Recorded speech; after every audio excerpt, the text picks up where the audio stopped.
in a move he would instantly regret. Donald Trump told Congresswoman Jasmine Crockett to watch her tone during a congressional hearing, prompting a lesson in constitutional authority that left him visibly stunned. The moment detonated online. With the force of a political earthquake, within 60 seconds, the clip captured from the C-SPAN feed was rocketing across X, formerly Twitter. Before the committee chairman could even fully process what had happened, hashtag Crockett vs. Trump was the #1 trend in the United States, followed closely by hashtag Watch Your Tone and hashtag Authority of the People. News alerts blared from phones inside the hearing room and across the country. In the glass-walled control rooms of cable news networks, producers were shouting, scrambling to cut the clip, book analysts, and rewrite their evening rundowns. This wasn't just another political skirmish. It was a clean, undeniable transfer of power, captured in high definition. One person's blustering ego had run headfirst into another's quiet, unshakable command of her own authority. And the internet had a front-row seat to the collision 48 hours earlier.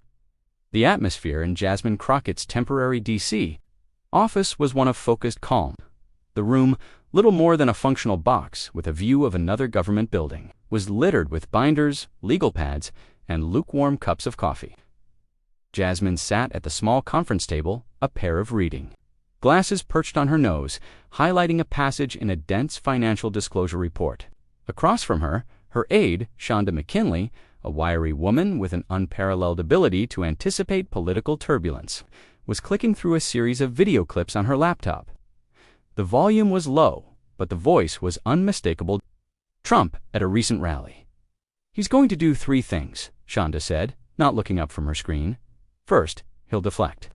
You ask about a specific transaction, he'll start talking about the crowd size at his last rally in Ohio.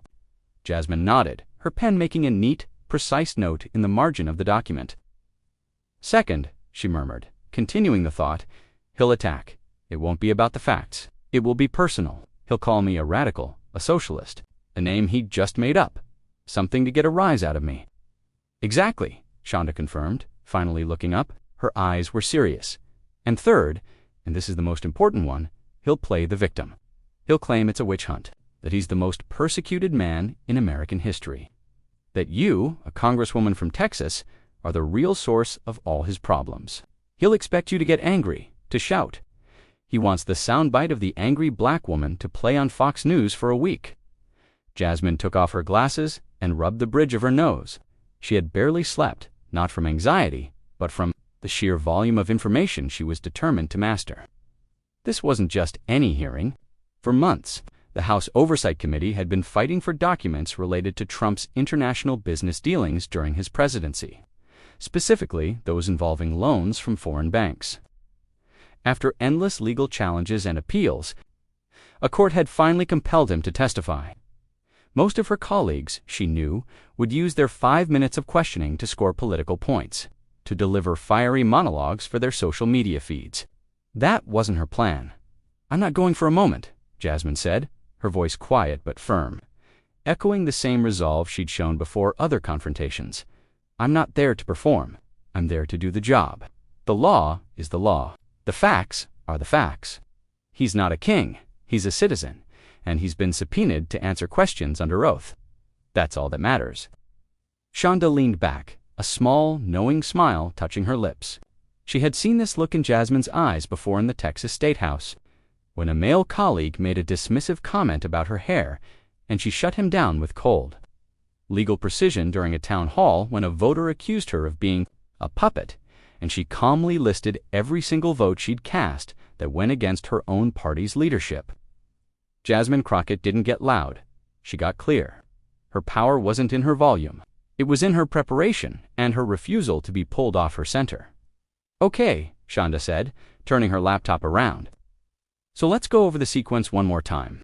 You start with the incorporation documents for the holding company, establish the timeline, then you move to the loan application, Exhibit A, then the wire transfers, Exhibit B, don't let him breathe, don't let him pivot. Question, answer, question, answer.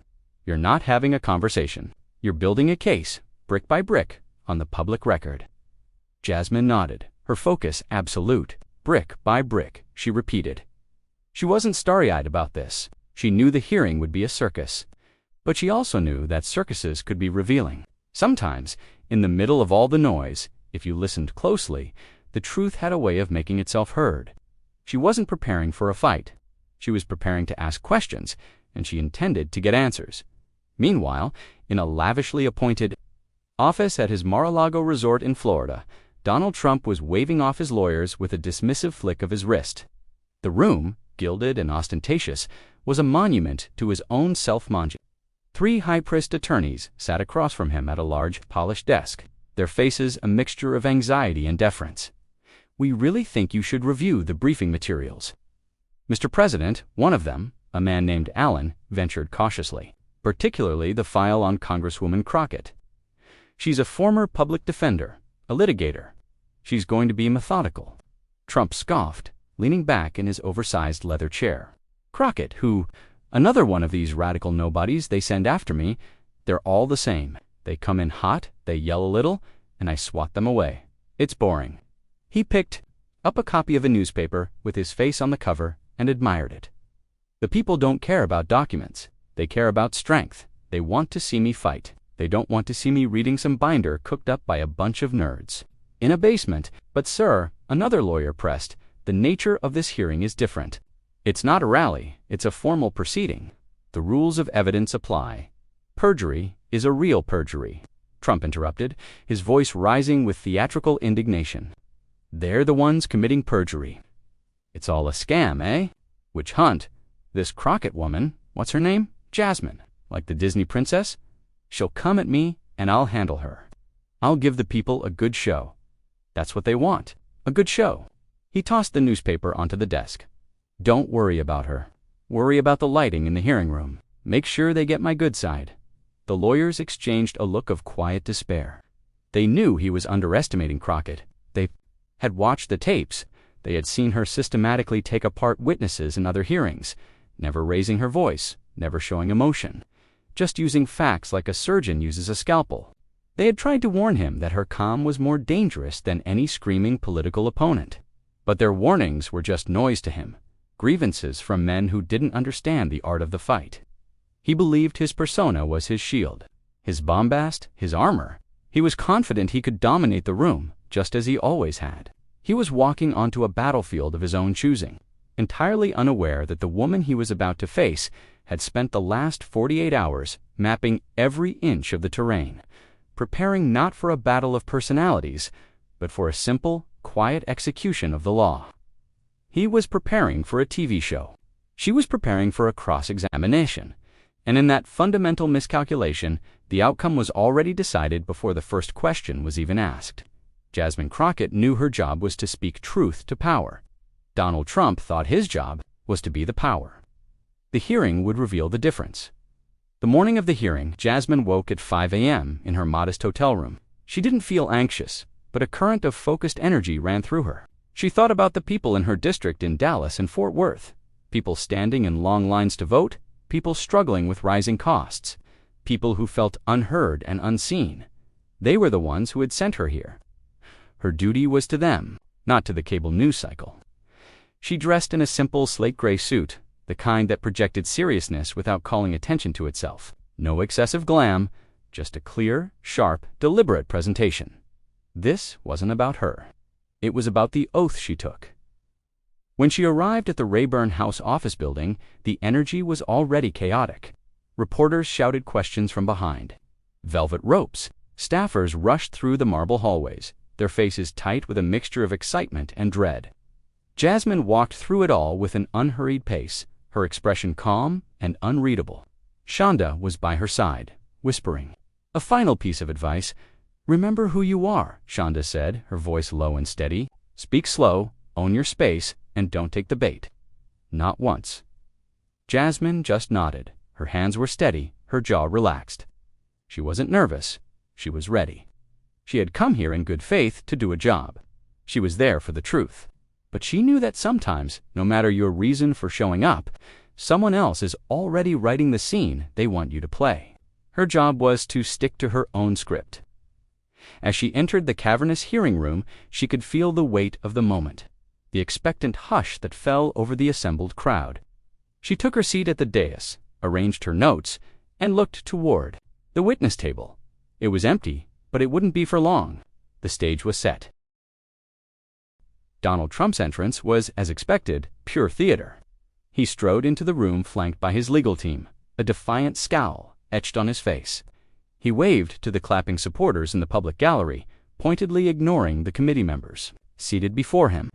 He took his seat at the witness table and immediately began adjusting his microphone, posturing for the cameras that followed his every move. He was playing the part of the cornered lion, a role he had perfected over decades. He looked powerful, aggrieved, and ready for a fight. He surveyed the faces on the dais, his gaze briefly landing on Jasmine Crockett. He saw a woman, impassive and quiet, and dismissed her with a slight, almost imperceptible smirk. It was a critical error, the kind made by a man who mistakes quiet for weakness. The chairman, a stoic Democrat from Maryland, banged his gavel. The committee will come to order. This hearing of the House Committee on Oversight and Accountability is now in session. We are here today to receive testimony from our witness, Mr. Donald J. Trump, former President of the United States, who is appearing pursuant to a lawful subpoena. Mr. Trump, do you swear to tell the truth, the whole truth, and nothing but the truth, so help you God? Trump raised his right hand. I do, he said, his voice dripping with resentment. A total witch hunt, but I do. The chairman ignored the comment. I will now recognize myself for an opening statement. He spoke for 10 minutes, laying out the committee's purpose and the importance of congressional oversight. The ranking Republican member followed, using his time to decry the proceedings as a partisan sham and a waste of taxpayer money. It was all predictable political theater, the opening act before the main event. Then the questioning began. The first few members to take their turns were a mixed bag. A junior Democrat from California, eager for a viral moment, came out swinging with accusations and fiery rhetoric. Trump easily batted him away, turning the exchange into a shouting match that accomplished nothing but generating angry clips for both sides to use in fundraising emails. An older Republican from Ohio used his 5 minutes to praise Trump, asking him softball questions about the economy under his administration, effectively turning his time into a campaign commercial. Through it all, Jasmine Crockett sat perfectly still. She didn't fidget or react. She simply watched, her eyes focused and analytical. She observed how Trump responded to aggression, how he preened under praise, how he deflected direct questions with rambling, self-aggrandizing monologues. She was studying him, measuring his rhythm, waiting for her turn. It was a game of beats, not breath, and she was content to wait for hers. Finally, the chairman looked down the dais. The chair now recognizes the gentlewoman from Texas, Ms. Crockett. For 5 minutes, a quiet intensity shifted in the room. Those who knew Crockett's reputation leaned forward slightly. The reporters in the press gallery stopped typing and looked up. Jasmine adjusted the microphone, her movements economical and precise. She did not look at the cameras. She did not look at the audience. She looked directly at Donald Trump. Good morning, Mr. Trump, she began, her voice even and devoid of any discernible emotion. I'd like to use my time to clear up some questions regarding the financial structure of several entities connected to your family business. This shouldn't be difficult. I'll be referencing documents that have been submitted to the committee and marked as exhibits. Trump shifted in his chair, a look of boredom on his face. Whatever you want, he muttered, double quotes. Thank you, Jasmine said. Let's start with a company called Viridian Holdings, LLC. Can you confirm for the committee that this entity was incorporated in the state of Delaware on March 12, 2017? It was a simple, factual question, the kind designed to be answered with a single word. Trump hesitated, looking to his lawyer, who gave a slight, almost invisible nod. Yes, I believe so, Trump said. Thank you, Jasmine continued, her tone unchanging. And can you confirm that you were listed as the sole beneficiary of Viridian Holdings, LLC? I'd have to check. I have many companies. The best companies, he began to ramble. Jasmine cut him off, not with aggression, but with calm persistence.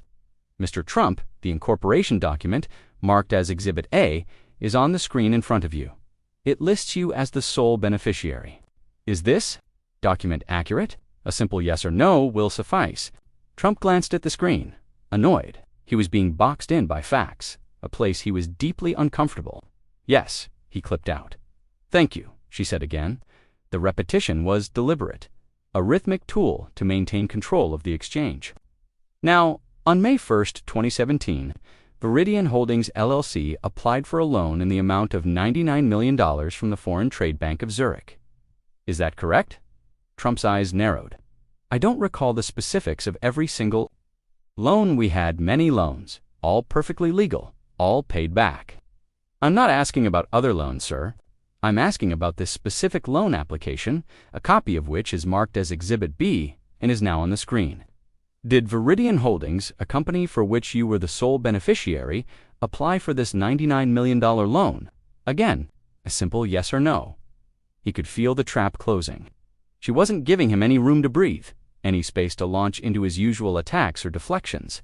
She was building her case, just as Shonda had advised, brick by brick. The questions were so simple, so factual, that to refuse to answer would make him look evasive and weak. To answer them, however, meant walking down a path she was laying for him. A path he knew didn't lead anywhere good. "Look," he said, his voice starting to rise, "this is ridiculous. This was years ago. It's all part of the witch hunt. You have Democrats who are doing far worse." "Mr. Trump," Jasmine interjected, her voice still perfectly level, yet cutting through his bluster with the sharpness of glass. "I am not a Democrat in this context. I am a member of the Oversight Committee. And my question was about the loan application in Exhibit B for the third time. Is the document on the screen an accurate copy of the application made by your company?" He stared at her, a flicker of genuine anger in his eyes. He wasn't used to being controlled, to being methodically cornered. He was the one who set the tone, who dominated the room. This woman, with her quiet voice and relentless questions, was violating the natural order of his universe. Theatrics weren't working. Deflection wasn't working. It was time for a direct assertion of dominance, a tactic that had rarely failed him. He leaned forward, placing his elbows on the table, and adopted a conspiratorial tone, speaking not to Jasmine but to the cameras and his supporters in the gallery. "You know, it's a very sad thing," he began, his voice a low growl. "A very, very sad thing for our country. You have a woman, a so-called congresswoman, who is asking the same question over and over. They told me she was supposed to be smart, very smart." He gestured vaguely in her direction. "But she doesn't seem to understand. Maybe it's too complicated for her. The answer is that it's all a witch hunt. The documents are fake, the news is fake, and this whole hearing is a disgrace." The gallery of his supporters erupted in applause. His lawyers, however, did not look pleased. One of them subtly shook his head. Trump had just, under oath, called a document he'd already verified as accurate fake. It was a disastrous, unforced error. Jasmine Crockett did not react. She didn't sigh, she didn't roll her eyes, she didn't defend her intelligence. She simply waited for the applause to die down, her gaze fixed on him, her expression unchanging. The silence that followed felt more potent than any outburst. When the room was quiet again, she spoke. "My understanding of banking regulations is not the subject of this hearing." "Mr. Trump," she said, her voice as flat and steady as before, "the documents are the subject. You have already affirmed the authenticity of Exhibits A and B. So, for the record, I will take your non-answer as a refusal to answer the question regarding the loan application." She made a neat checkmark. On her legal pad, the simple administrative gesture seemed to infuriate him more than a direct confrontation would have. He was used to brawling. He was not used to being quietly and efficiently processed. "Now then," she continued, seamlessly moving to the next phase of her attack. "Let's turn to Exhibit C. These are authenticated SWIFT records detailing wire transfers from the Foreign Trade Bank of Zurich following the approval of the loan. On May 15, 2017, a transfer of $20 million was made from the bank to the J.P. Morgan Chase account of Viridian Holdings. Do you see that record on the screen?" Trump glared at the monitor. "I see a lot of numbers. It means nothing." "These numbers have names attached," Sir Jasmine countered. "The name on the receiving account is Viridian Holdings, which you have confirmed is your company. Is this record of the $20 million transfer accurate? It was probably for a real estate deal, a very successful one, I'm sure. I've built a great company, a fantastic company, the likes of which nobody has ever seen. Mr. Trump, she cut in again, her tone still meticulously neutral. My question was not about the purpose of the funds. It was about the transfer itself. Is the record of the transfer accurate? His face was reddening. He was a performer being denied a stage, a brawler whose opponent refused to even raise her fists.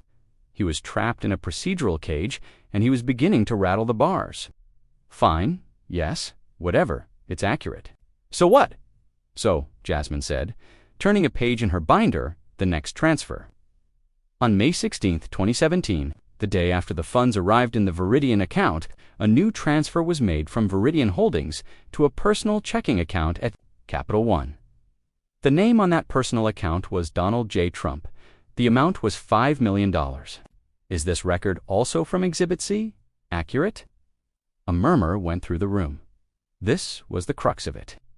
She had just drawn a straight, clean line from a foreign bank to the personal checking account of a sitting U.S. president.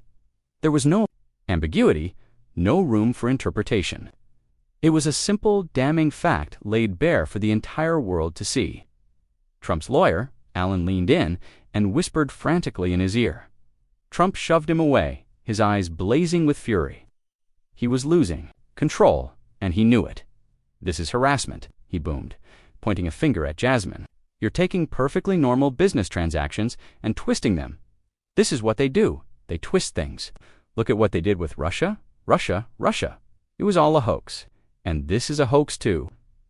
Jasmine waited patiently for the tirade to end. She let the echoes of his shouting fill the chamber, and then into the resulting silence.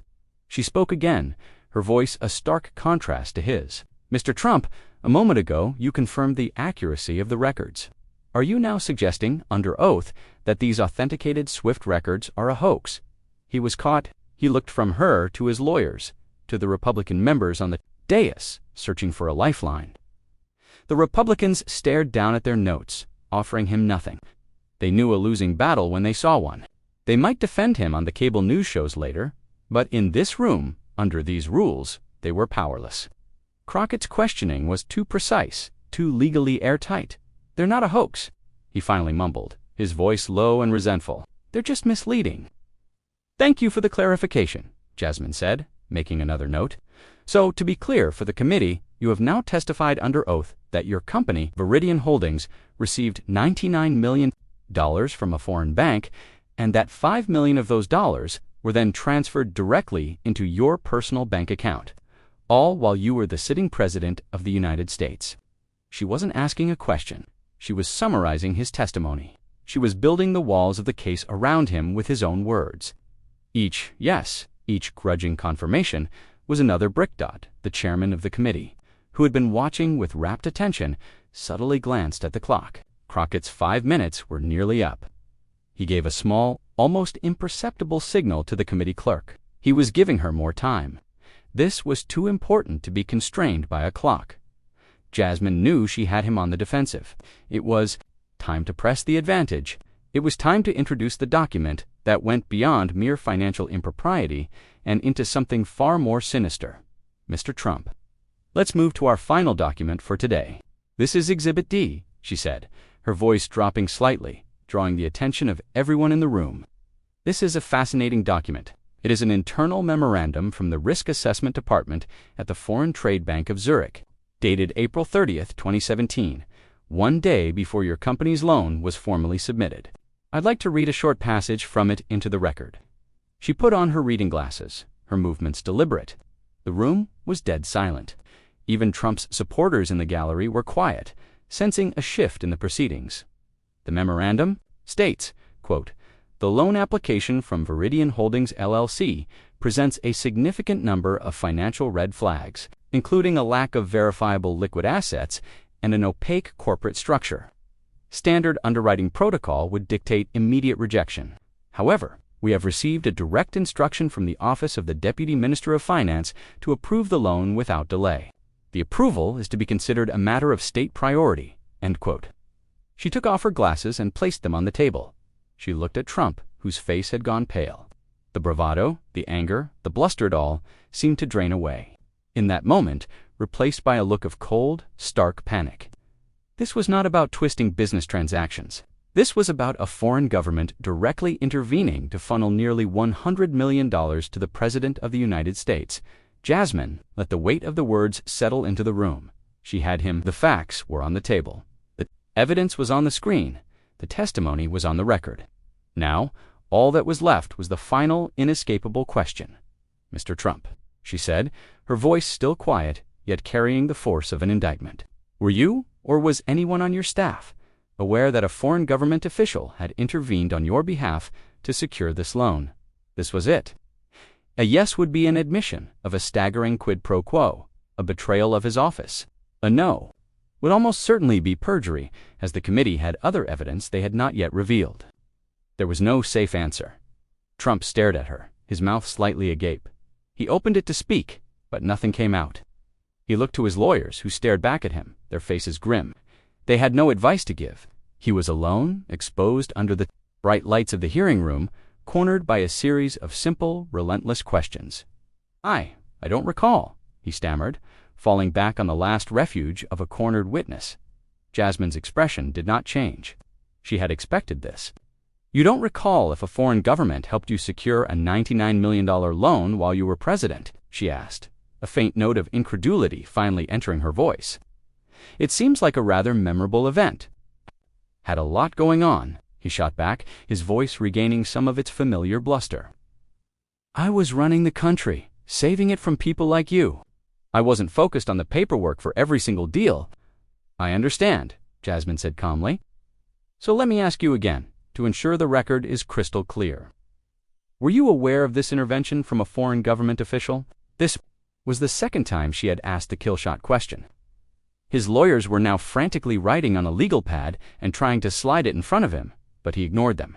His pride had taken over. He saw this not as a legal proceeding, but as a personal challenge from this woman who refused to be intimidated, who refused to bend. He saw her composure as an insult, her methodical questioning as a sign of disrespect. He felt the need to reassert his dominance, to put her back in her place. He decided to stop answering her questions and start questioning her authority to ask them. Instead of answering, he launched into a full-blown tirade, a greatest hits medley of his rally speeches. "This country is going to hell," he bellowed, his voice raw with anger. "We have an open border. We have inflation like we've never seen. China is laughing at us. Russia is on the march. And you people are sitting here talking about paperwork. From 8 years ago, I did more for this country than any president in history. The economy was the best it's ever been. We had respect in the world, and I get no credit. Instead, I get this. I get witch hunts and scams from people who couldn't run a corner store." He was playing to his base, to the cameras, to history as he imagined it. He spoke for nearly a minute, a torrent of grievances and boasts. Throughout his speech, Jasmine Crockett remained motionless. She didn't check her notes. She didn't look at the chairman. She just kept her eyes on him, her focus unwavering, her expression a mask of pure professional neutrality. She let him exhaust himself, let him empty his lungs, let his final shouted words echo in the vast, silent chamber. When he was finally finished, breathing heavily, a look of triumphant defiance on his face, she didn't pause. She didn't acknowledge a single word he had said. She simply returned to her purpose. "Mr. Trump," she said, her voice cutting through the residual tension with unnerving calm, "let me repeat the question for the third time, so that the record is perfectly clear. Were you, or was anyone on your staff, aware that a foreign government official had intervened on your behalf to secure this $99 million loan?" That was the moment the dam broke. The repetition, the utter dismissal of his entire performance, the quiet, relentless insistence on an answer he could not give it, was more than his ego could bear. He saw it as the ultimate act of disrespect. In his world, power was loud, and he was the loudest man in any room. Her quiet power was something he couldn't comprehend, and it drove him into a fury. He leaned forward, his face contorted in a sneer, and pointed his finger directly at her. "You need to watch your tone," he seethed, his voice low and menacing. "You're talking to a former president." The words hung in the air, thick and toxic. It was a raw assertion of privilege, a demand. for deference based on a title he no longer held. The room fell into a shocked, absolute silence. You could hear the frantic clicking of camera shutters, the sharp inhale of 100 different people at once. His supporters in the gallery looked confused. His lawyers looked like they had just witnessed a fatal car accident. One of them, Alan, closed his eyes, his face a mask of despair. They had warned him this would happen. They had warned him not to underestimate her. Jasmine Crockett did not flinch. She did not recoil. She held his furious gaze for a single, long beat, letting his threats settle over the room, letting everyone fully absorb what he had just said. And then she leaned into her own microphone, her posture conveying a profound, unshakable authority. "And you, sir," she replied, her voice as clear and steady as a ringing bell, "are talking to a sitting member of the United States Congress. In this room, that title carries the authority of the American people." She paused, letting the constitutional lesson land with the force of a physical blow. Trump's jaw went slack. He looked genuinely stunned, as if he'd been slapped. She wasn't finished. "Now," she continued, her voice hardening almost imperceptibly for the third time, "let's return to the documents you failed to provide." The room exploded. A wave of sound crashed through the chamber. Gasps, murmurs, shouts from the gallery. Reporters yelling to their producers through their earpieces. The chairman began banging his gavel, its sharp crack barely audible over the din. "Order. The committee will have order." Trump was speechless. He stared at Jasmine, his face a kaleidoscope of rage, confusion, and for the first time, a flicker of genuine fear. He had tried to bully her, and she had answered him not with an insult, but with a citation of her constitutional power, a power that, in this specific context, superseded his. She had reminded him, and the world, that this was not his rally. This was a congressional hearing, a function of a co-equal branch of government, and he was not a ruler, he was a witness. The chairman, having restored a semblance of order, looked down at Trump, his expression grim. "The witness will refrain from making personal remarks to the members of this committee," he said, his voice firm.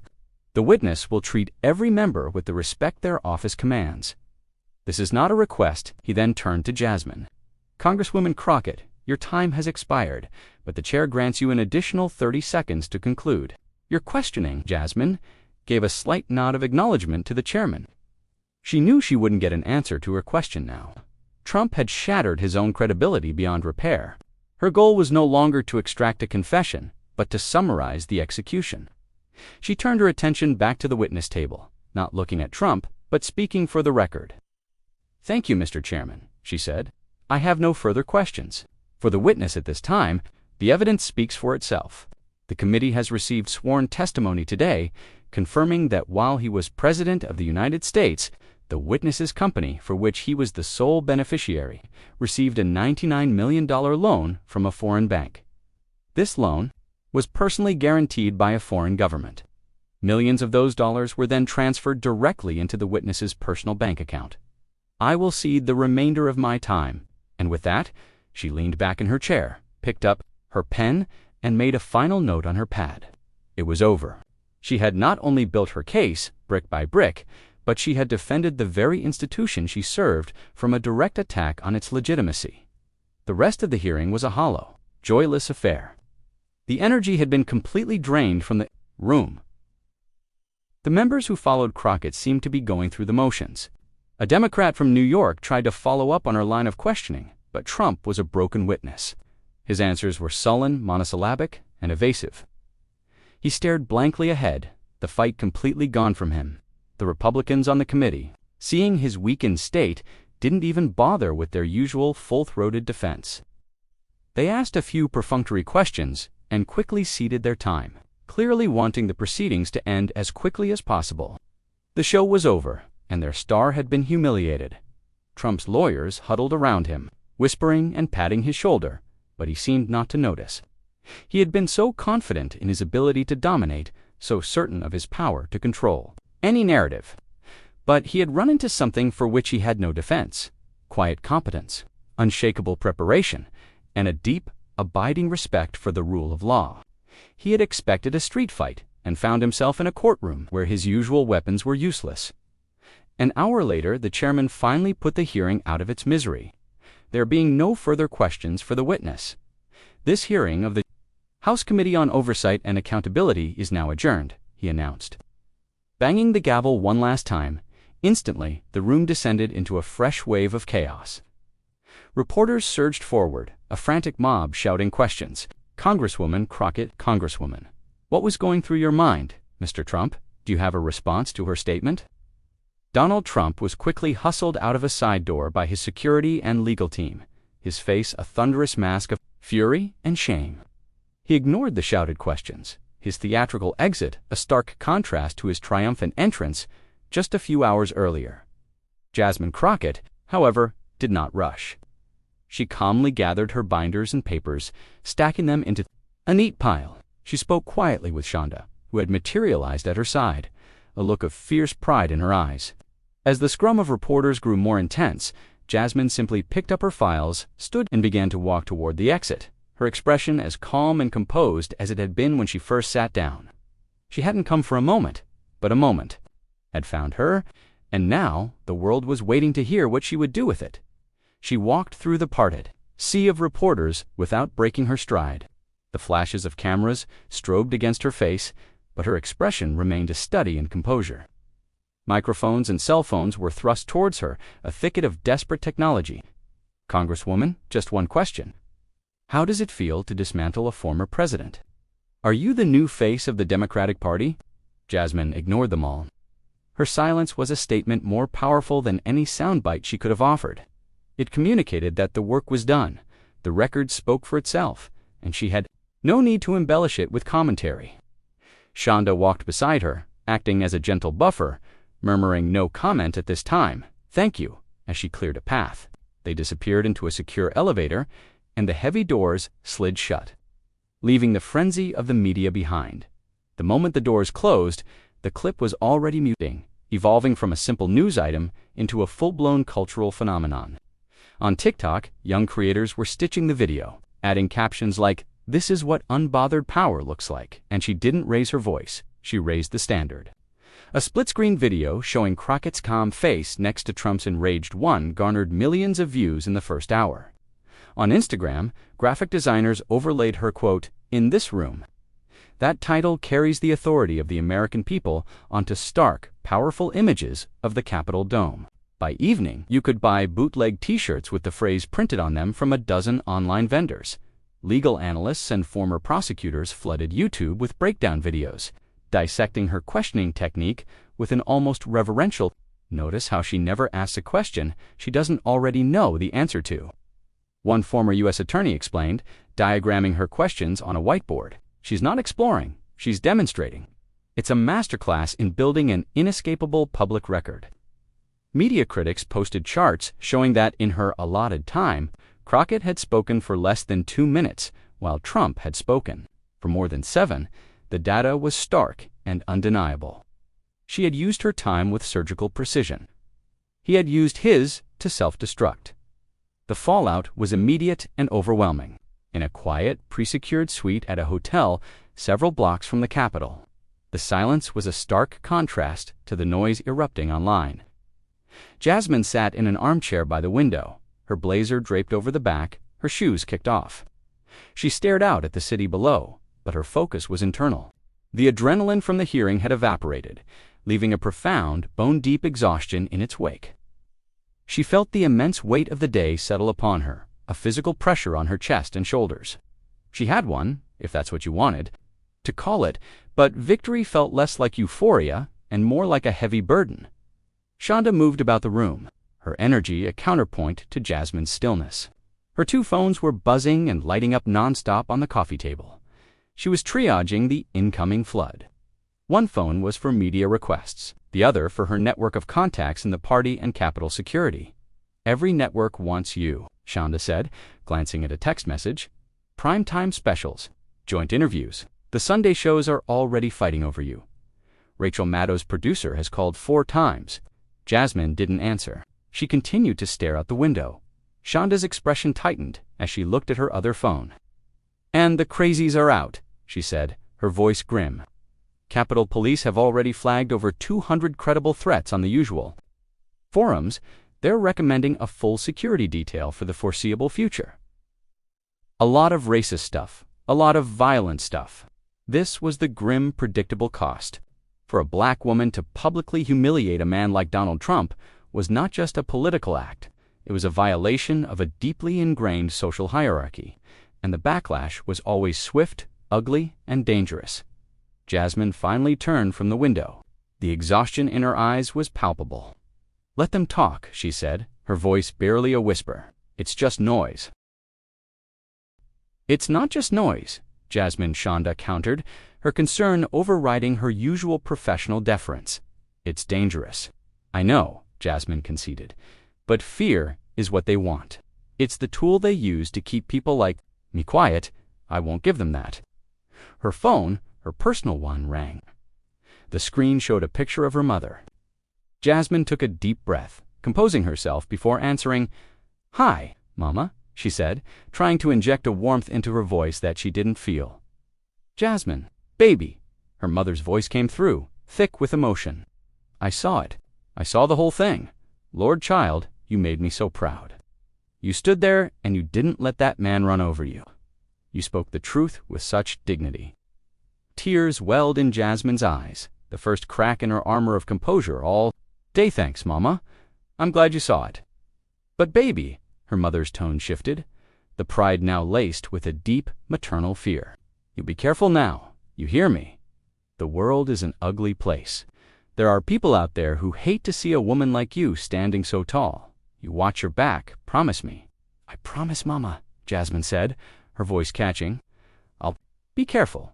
I have people with me." "Good.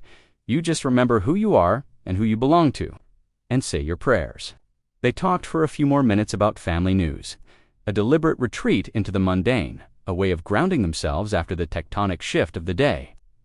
When she hung up, Jasmine felt the full weight of the paradox she lived in. The public's applause and her mother's fear were two sides of the same coin. Meanwhile, reports were already leaking from Mar-a-Lago. Trump's rage was said to be volcanic.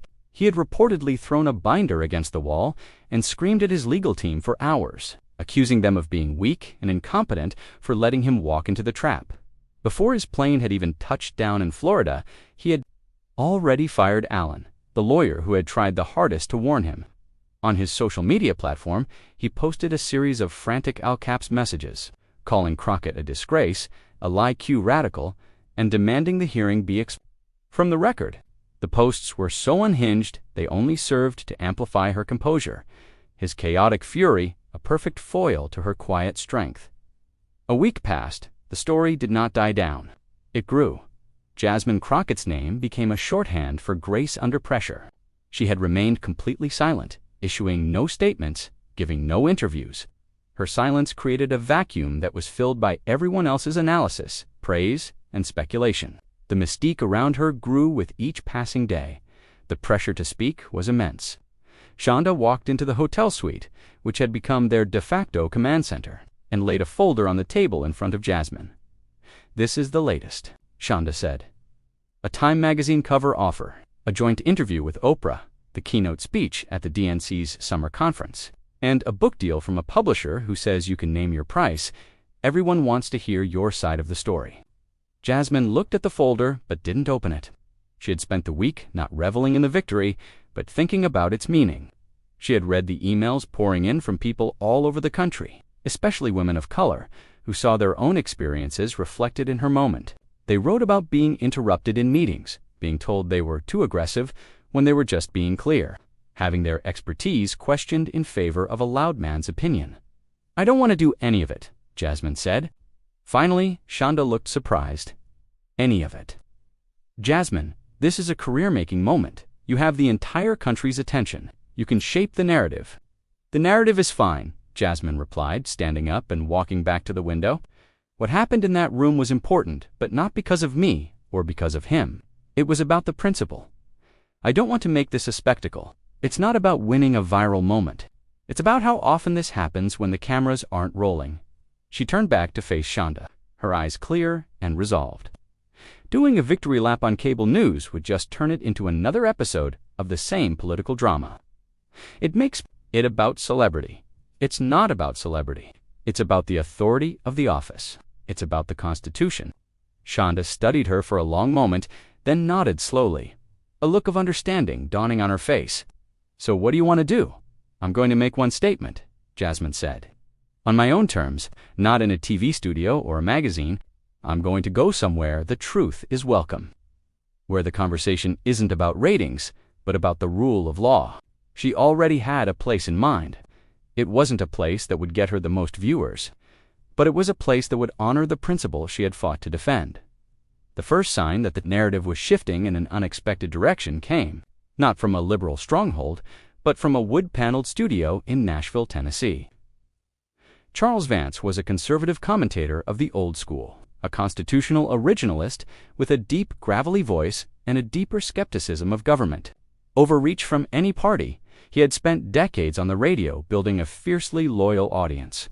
They tuned in for his scathing critiques of progressive policies and his reverence for the Founding Fathers. They did not tune in to hear him praise a liberal Democrat from Texas.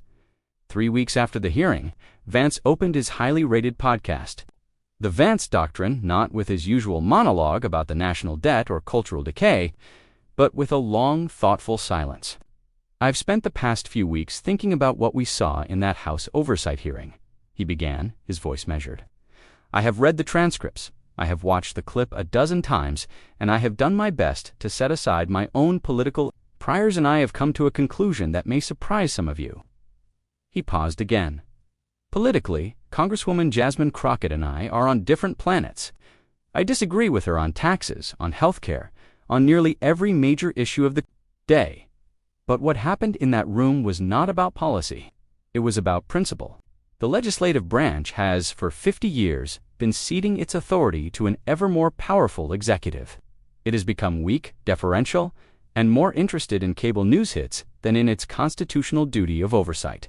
Then, he continued, his voice rising with conviction, "A former president, a man from my own party, sat before a duly authorized committee and demanded deference based on his former title. He told a sitting legislator to watch her tone, and she responded not with insult, not with anger, but by citing the source of her authority, the American people. She reminded him, and all of us, that in our system, no man is a king." Vance let out a long sigh. "I've been critical of a lot of progressive voices, but what happened on that day, that specific exchange, that wasn't about politics. That was about the basic, fundamental respect for our constitutional order. It was a masterful defense of legislative authority, and if we conservatives can't recognize and applaud that, regardless of who delivered it, then we have truly lost our way. We have replaced our love of the Constitution with a blind loyalty to a man." The impact was seismic. Vance's monologue was clipped and shared by astonished journalists from every major outlet. It sent shockwaves through the conservative movement, sparking a fierce debate. For the first time, the conversation about the hearing was fractured away from simple partisan loyalty. Vance had given permission for people to see the event not as a political win for Democrats, but as a civics lesson for the entire country. He had, improbably, become Jasmine Crockett's most powerful and unexpected ally. It was into this new landscape that Jasmine finally made her move. She had declined every high-profile invitation. Instead, she accepted one that had been extended months earlier, a guest lecture at her alma mater, the University of Houston Law Center. Her arrival was devoid of the usual political fanfare. There were no cheering crowds, no banners, no security, cordons holding back a mob. She was greeted at the entrance by the dean, a woman who had been one of her professors years ago. She walked through the familiar hallways, the quiet hum of the law school, a soothing balm after the chaos of Washington. The lecture hall was packed, not with political junkies, but with law students, notebooks open, pens at the ready. They were there not to see a celebrity, but to hear from a distinguished graduate who had just been at the center of a historic constitutional moment. Jasmine stepped to the podium. She wore a simple dark blue dress. She had no teleprompter, just a few note cards in her hand. "Good afternoon," she began, her voice resonating with a quiet warmth. "It's good to be home." She smiled, and the students smiled back. "I'm not here today to talk about personalities or politics. I'm here to talk about the law. Specifically, I'm here to talk about the oath we take." She looked around the room, making eye contact with the young, aspiring lawyers. Most people think of the oath of office as something only a president takes, but every single federal employee, every member of Congress, swears an oath. We swear to support and defend the Constitution of the United States against all enemies, foreign and domestic. We don't swear an oath to a person or to a party. We swear it to a document, to an idea. That idea, she continued, is built on a simple but revolutionary foundation, the separation of powers. It's a concept we all learn in high school civics, but we often forget how radical it is. It's the belief that power, in order to be safe, must be divided. The legislature writes the laws, the executive enforces the laws, and the judiciary interprets the laws. And a key function of the legislature, a function that is vital to preventing tyranny, is oversight. It is our constitutional duty to ask questions of the powerful to ensure they are not abusing the trust placed in them. She paused, letting her words sink in. She never mentioned the hearing, but everyone in the room knew what she was talking about. In the course of that duty, you will inevitably encounter resistance. The powerful do not enjoy being questioned, and they will use many tactics to avoid accountability. One of those tactics is to challenge your right to ask the question itself. They might, for instance, demand that you watch your tone. A knowing ripple went through the audience. "Let me be clear," Jasmine said, her voice firm. "In the pursuit of accountability, there is no required tone. There is only the required truth." The demand to watch your tone is a tactic to silence a question that the powerful do not wish to answer. It is a demand for deference where none is constitutionally owed. Deference is owed to the law, not to a title. Respect is owed to the office, not to the individual who temporarily occupies it. She then came to the heart of her message. "When I was in that hearing room, I was not there as Jasmine Crockett. I was there as a representative of Texas's 30th congressional district. The authority I held was not my own. It was borrowed. It was borrowed from the nearly 750,000 people I represent. That authority is a sacred trust granted by the people to be wielded fearlessly on their behalf. The phrase, 'the authority of the American people,' is not a platitude. It is the entire basis of our system of government," she concluded by speaking directly to the students. "You are the future guardians of this system. You will go on to be prosecutors, defenders, judges, and yes, some of you will take an oath as legislators. When you do, remember that the law is not just a career. It is a profound responsibility. And you will be called upon to defend it, to uphold it, even when it is difficult, unpopular, and comes at great personal cost. But you must, because if the guardians of the law fall silent, the law itself will not be far behind." When she finished, there was a moment of complete silence, and then the room erupted in a standing ovation. It wasn't the wild cheering of a political rally. It was a deep, sustained applause of profound respect. She hadn't given them a partisan speech. She had given them a sermon on the American civic religion. 1 month after the hearing, the national news cycle had moved on to other outrages. But the echo of that moment remained. In a small high school in rural Pennsylvania, a civics teacher named David Henderson stood before his 11th grade class. Henderson was a registered independent who had voted for Trump once. He was not a fan of what he called DC drama. He queued up a video on the projector. "All right, settle down," he said. "We've been talking about the separation of powers. I want to show you a primary source document from a few weeks ago. I don't want you to watch the news commentary. I want you to watch the raw footage, and I want you to forget who you like more. I just want you to think about one question. Who, in this exchange, is upholding their oath of office, according to the U.S. Constitution?" He played the unedited C-SPAN clip. Crockett's methodical questions, Trump's angry deflections, the watch your tone comment, and her calm, devastating reply. The students watched, captivated. When it was over, Henderson turned off the projector. The room was quiet for a long moment. Then, a girl in the back row named Sarah, a student who rarely spoke in class, raised her hand. "Mr. Henderson," she asked, her voice hesitant. "Yes, Sarah." "So," she said, thinking it through, it's not about being a president or a congresswoman. It's about the job you're actually there to do." Henderson looked at her, and a slow, genuine smile spread across his face. She understood. "The lesson?" had landed far away from the noise of Washington in the quiet heart of the country. "Exactly right, Sarah," he said. "That's exactly what it's about." Far from the high school classroom, back in her district office in Dallas, Jasmine Crockett was sitting across a small table from an elderly man named George Fee. He was clutching a thick file of paperwork from the Social Security Administration, his face etched with worry. He had been wrongly denied his benefits, and he didn't know where else to turn. Jasmine listened patiently, her full attention on him. She asked him questions, took notes on a legal pad, and when he was finished, she looked him in the eye. "Okay, George," she said, her voice soft but firm. "I understand. Let me make a few calls. We're going to get this sorted out." The cameras were gone, the reporters were gone, the national spotlight had moved on. But here, in a quiet office in Dallas, the work continued. She wasn't a viral sensation or a political celebrity. She was a sitting member of the United States Congress doing the job, wielding the borrowed authority of the American people, not for a global audience, but for one man who needed her help. What does it truly mean to be powerful? Is it the ability to command a stage and dominate a news cycle, or the quiet refusal to surrender your principles? Subscribe for more real stories about the people who show us the difference.